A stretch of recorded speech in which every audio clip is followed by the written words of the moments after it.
Hey everyone, welcome to this deep dive, and today we're going deep into the Bhagavad Gita. We're going to be looking specifically at the second chapter, which has all of this wisdom on the soul and death and how to find peace. Even though it's thousands of years old, it's still super relevant today. It really is amazing how relevant it still is after Yeah, all these years. Like even in our modern world, these teachings on the soul, death, and, finding peace, they really resonate. totally. So to set the scene a bit, imagine you're on a battlefield, all right? Yeah. And there's this warrior, Arjuna, and he's about to fight, get this, his own relatives. Yeah, talk about a moral dilemma. Right. He's like, I'd rather just surrender than have to fight my own family. And that's where the Bhagavad Gita starts off with Arjuna's charioteer, Krishna, who just so happens to be like God in disguise, Yeah. coming in to give him some guidance. And it's important to remember, this isn't just a story about a battle. Like, it's an allegory for what we all deal with, those internal struggles we all face. Arjuna, he represents that part in all of us that struggles with tough choices, like questioning what to do when things get rough. It's like when you're trying to make a huge life decision and every single option seems impossible. Exactly. And so the Gita starts with Arjuna being completely overwhelmed with sadness. He's a warrior, but right now he is paralyzed by grief, and this is where Krishna comes in with, honestly, a mind-blowing perspective shift. He Yeah. basically tells him, why are you so worried? The soul, it can't die, you can't burn it, you can't cut it. It simply changes bodies, like, we change our clothes. And to really emphasize this point, the Gita compares it to how our cells are always renewing themselves in our bodies. Our souls kind of do the same thing. They shed old forms to take on new ones. Death then becomes less about like the end and more about like walking through a door and into a whole new experience. Okay, so death is less like the end and more like a wardrobe change. I get it. But then Krishna throws Arjuna and, like us, the listeners, a curveball. Yeah. He tells him, you have to fight, you have to even kill, but don't be attached to what happens. Yeah. How does that even work? And this is where things get super interesting. This is where we start to unpack this whole concept of action and inaction, or as we might say today, detached action. The Bhagavad Gita is all about fulfilling your dharma, Yeah. which people usually translate as duty, but it's way more than that. It's about getting your own unique place in the universe and acting in a way that lines up with your true nature. But, and there is a but, you do it without obsessing over the results. So it's not, oh, I need this specific outcome. It's more, I'm showing up, I'm doing my best no matter You what. got it. Think of it like this. Imagine you're freaking out about a presentation at work. The Gita's like, yo, focus on getting ready, focus on delivering it. That's your part, not on whether you are going to crap or not. Like, we can control what we do, but the results, we can't control those. And the Gita's telling us to just accept that. It's like that saying, control the controllables. Yes. Love it. Yeah. But way easier said than done, right? I mean, we're hardwired to want control, to want things our way. For sure. But this whole thing with detached action, this letting go of outcomes, it's like a superpower against, that very human thing of trying to control everything. And the Gita suggests that if we embrace this detachment thing, we can actually find this deeper sense of peace, a deeper sense of fulfillment. Okay, now you've got me really intrigued.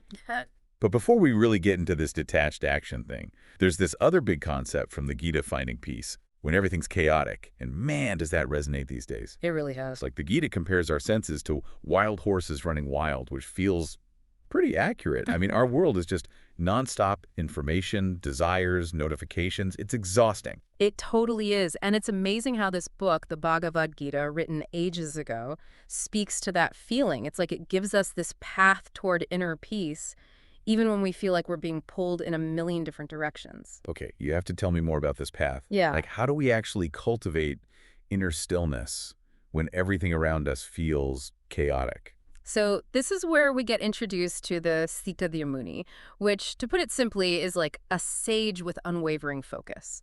Picture this. There's a storm going on, but there's this rock just completely still. That's the Sita Muni. External chaos doesn't faze them because inside they're calm and steady. So it's not about turning into some emotionless robot. It's about building inner strength and resilience so we can handle life's ups and downs, with grace. Yeah, grace under pressure. That's a good way to put it. And the Gita says that a key to finding that inner strength is understanding what the soul really is. Like, we're not just these physical bodies, we're spiritual beings having a human experience. So less about, bad hair day, and more, my soul is rocking this messy bun. Nothing can touch that. I like it. But how does that actually play out in real life? Okay, so think about it this way. When we get super attached to like our roles or our stuff or even just our emotions, all temporary things, right? Yeah. We're basically setting ourselves up to be tossed around by life's ups and downs. But when we remember that we are eternal souls, there's those external things, they lose their power over us a bit. It's like zooming out and seeing the bigger picture. This reminds me of that verse you mentioned where Krishna compares the soul to fire. It doesn't matter what you throw on a firewood, leaves, water. It's still fire at its core, right? Mhm. It might die down, it might get bigger, but it doesn't stop being fire. Exactly. Verse 23 says it beautifully. The soul can never be cut to pieces by any weapon. No fire can burn it, no water can moisten it, and no wind can wither it. That indestructible part of us, that fire within, that's what we can hold on to when things get tough. It's like that fire can help us weather the storms, but the Gita is not saying to pretend there are no storms, right? It's not about shirking our responsibilities or like forcing ourselves to be happy all the time. Not at all. The Bhagavad Gita actually really emphasizes action, but action with a different vibe. It's about acting from a place of duty, understanding, and yeah, that detachment we talked about, which, let's be honest, is a lot easier said than done. We all get attached to outcomes to some extent. Oh, for sure.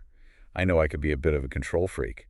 But this detached action thing, Yeah. it's not about not caring at all, is it? It's more like finding that sweet spot between like really putting in the effort, but also being okay with whatever happens. Exactly. It's doing our best while also understanding that ultimately we're not calling all the shots. And that's where trust comes.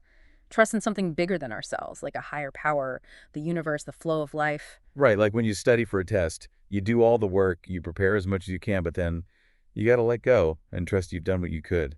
Yes. And it's that surrender that helps us act with more clarity and purpose without being bogged down by worry. So we're talking about a fundamental shift in how we think, from obsessing over specific outcomes to focusing on doing our duty with a calm mind, present in the moment. And this idea of dharma, that seems pretty central to understanding all of this. It really is. Dharma is at the core of what the Gita is all about. We've touched on it. It's often translated as duty, but it's a much bigger concept. Dharma is our purpose, it's our ethics, it's doing the right thing. It's about living in a way that lines up with our true nature, like we talked about, and making a positive impact on the world. So it's like understanding that we each have unique roles to play, and when we step into those roles with integrity and detachment, we become part of something bigger than ourselves. You got it. And that's what makes the Gita's message so powerful and universal. It speaks to everyone, no matter their culture or their time period. It's not just for like yogis or people who are super spiritual. It's for anyone who wants to live a life with more meaning and fulfillment. Whether you're a warrior on an ancient battlefield or just a regular person trying to navigate modern life, these teachings offer timeless guidance. It's about finding that inner peace and clarity in the middle of all the chaos, knowing that even when things are tough, even when nothing's certain, we all have this eternal, indestructible essence inside us. That's what's so beautiful about the Bhagavad Gita. It reminds us that we're not alone in our struggles. And when we tap into our own inner wisdom, when we align ourselves with our own dharma, we can move towards a life of true liberation. Liberation. Now there's a word. What does that even mean in the context of the Gita? Is it just about like escaping the cycle of death and rebirth? Or is there something more to it? That's where things get really, really interesting. The Gita describes liberation not just as some destination, but as a way of being that we can experience right now. It's about being free from suffering, free from ignorance, free from that constant cycle of wanting and clinging that can keep us feeling trapped. Sign me up for that liberation package. Yeah. But really, how does all this ancient wisdom apply to our modern world? It's easy to talk about scriptures and sages, but how do we actually put these teachings into practice when the world often feels like it's working against us? That's the million-dollar question, isn't it? And I think that's what makes the Bhagavad Gita so fascinating. It challenges us to bridge that gap, to find ways to bring this ancient wisdom into our modern lives. It's like a call to action, right? It's urging us to find moments of peace even when everything's noisy, to act with intention and detachment, and to remember that we are more than our thoughts, more than our feelings, more than our physical bodies, that there's this eternal soul within each of us. Yes, exactly. It's an invitation to live with more meaning, more purpose, more fulfillment. And that's a message that I think speaks to everyone, no matter their background or beliefs. So where do we start? What's the first step on this path toward liberation, toward living a more Gita-inspired life, like right now? So we're talking about finding this inner peace, this liberation, but how do we actually do that? Where do we even begin? Well, remember that image from the Gita, the one with the senses being like wild horses? Yeah, yeah. It goes on to say that the mind is like the charioteer. And just like someone driving a chariot with a team of powerful horses, we need skill. We need practice to keep our minds from, going off track. I love that analogy. Yeah. But let's be real, our minds are easily distracted, right? They're always pulling us in a million directions. So how do we actually get better at, like, holding those reins, so to speak? That's where practice comes in. And the Gita is really clear about this. Self-discipline and mindfulness are key.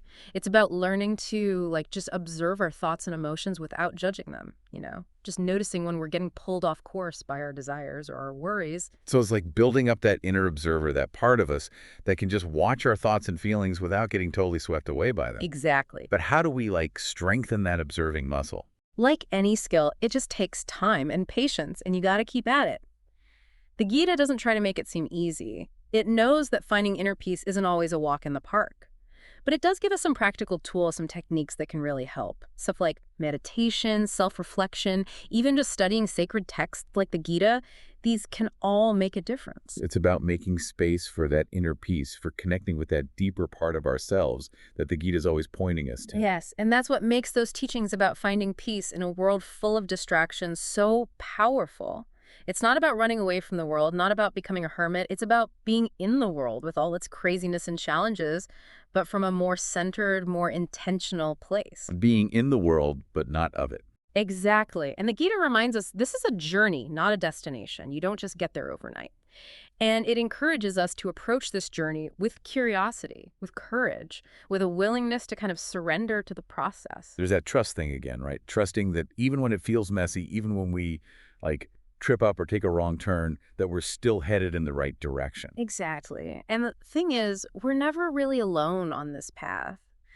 The Bhagavad Gita has all these stories of people who faced their own battles, both internal and external people who dealt with doubt, fear, uncertainty. But through all that, they found their own inner strength and found their way to a more liberated way of living. It's like a reminder that we all have that potential within us, that capacity for growth and transformation. We do. And that even in the middle of all the chaos and uncertainty that's just part of life, there's a deeper truth, a timeless wisdom just waiting to be discovered. So as we start to wrap up this deep dive into the Bhagavad Gita, what's one key takeaway you hope our listeners will hold on to? What's that core message from this ancient text that we can bring into our lives today? I think if there's one message that rings true throughout the Bhagavad Gita, it's that liberation is possible for everyone. It's not some exclusive club. It's not just for mystics or saints or whatever. It's a way of being, a way of moving through the world that's available to each and every one of us, right here, right now. And it starts by getting in touch with our true nature, by tapping into that eternal essence within, and by living a life that's in tune with our own unique dharma. It's about cultivating that unshakable inner peace, that strong sense of self that allows us to handle whatever life throws at us with a bit more grace, a bit more resilience. Absolutely. And honestly, that's a journey worth taking. It really is. And to everyone listening, as you keep thinking about these ideas, remember what Krishna told Arjuna.